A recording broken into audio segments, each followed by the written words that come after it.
Рахмат, урматтуу депутаттар, урматтуу талапкерлер. Эми жашырганда эмне? Мисалы, жанатан бери жогору жактан көрсөтмө болду деп бир фамилиянын атын атап атасыңар. Эми парламентке кичине мамилени өзгөрткүлө да. Премьер-министрди шайлап атсак бир жөн, каржы министрин шайлап атсак бир жөн. Ошондо дагы киришсеңер жарашат. Эми бир телеканалдын байкоочу кеңешинин төрагасы дагы эмес. Ошонун бир мүчөсүн шайлап атсак парламентке, ошого дагы көрсөтмө бересиңерби? Эми кичине парламенттин дагы мындай өзүнүн кадыр баркын, коомчулук арасындагы биз дагы эртең сынга калышы мүмкүн да.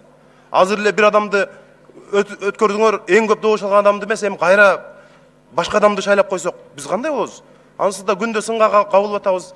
Мындай сын дагы күчөйт да. Ошон үчүн мына өкмөт тараптан болобу, бийликтин кайсы бутагы тарабынан болбосун, мындай орусча айтканда ниже плинтуса деп коет.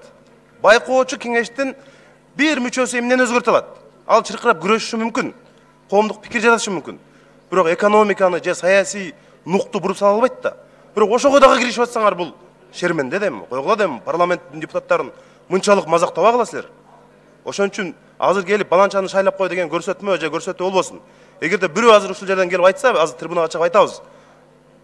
Баланчаны шайлага деп коркутуп атат. Экинчиден, мына өткөн адам жакында жаңы директор шайлоо болот 1-2 айдын ичинде. Ошондо дагы мындай бир адилеттүүлүккө ыктаган, чынчыл, жалпы коомдун коомдук пикир менен эсептеше турган жаңы жетекчини шайлаганга силерде мындай көбүрөөк укук бар, мүмкүнчүлүк бар. Азыр көпчүлүк ишенбей атпайбы? Жалгыз болсоңор дагы, кимиңер өтсөңөр дагы.